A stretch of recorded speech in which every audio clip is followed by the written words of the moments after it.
Today, Wednesday, November 4th, another round of press conferences were held here in Harrisonburg, Virginia.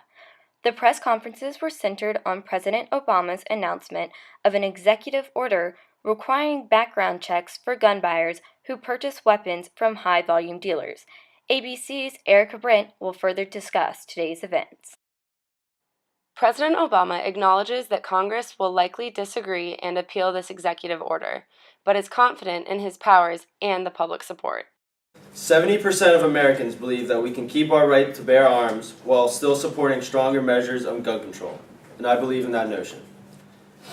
I am aware of the NRA's ties with Congress and its lobbying effort to keep Congress from passing laws that can possibly hinder citizens' rights to bear arms.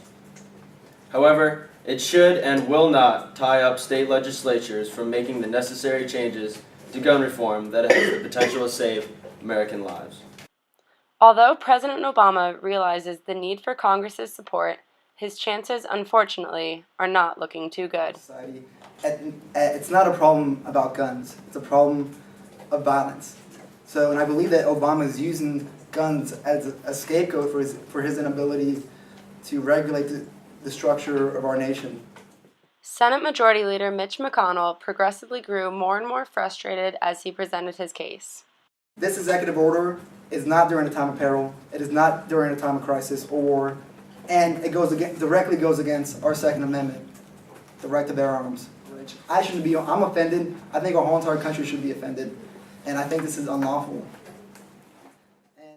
Speaker of the House Paul Ryan enforced his belief that what needs to happen is compromise.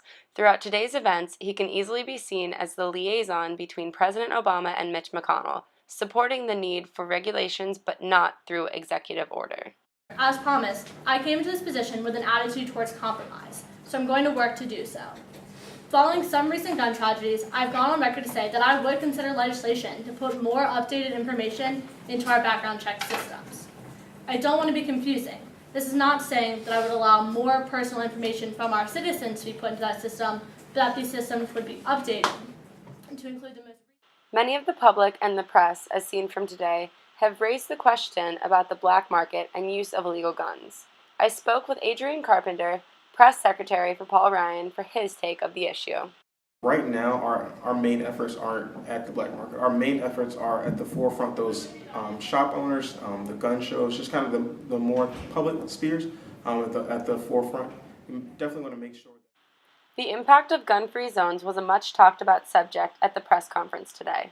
I spoke with Maddie Cairns, the President's Chief of Staff, to get an inside look on the White House's stance on the issue.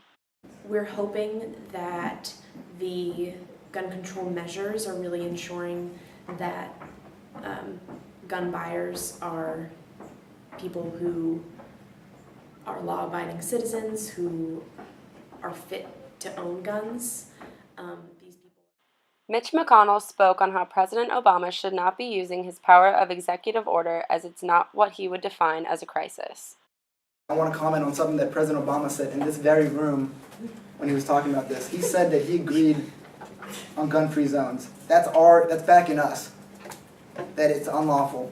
So I don't know what stance he stands on this. It looks like it's flippy-floppy, and I just want to bring it to light.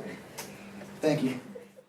To get further explanation on what the Senate defines as a crisis, I spoke to the Senate's Chief of Staff, Chris D'Antonio. Although these shootings have been a national tragedy, we believe that executive order should only be used in times of imminent crisis, in immense threat of national security by outside forces, by terrorist actions, or by acts of war. In closing from today's events, both the Senate and the House feel that the President's use of the executive order is being used out of context. However, they agree that something needs to be done to help gun control. McConnell and Ryan believe that the government needs to both offer more clinics for the mentally ill and invest in educating the youth on crime and gun violence. Only time will tell how the three branches will come to an agreement. This is Erica Brent, ABC News.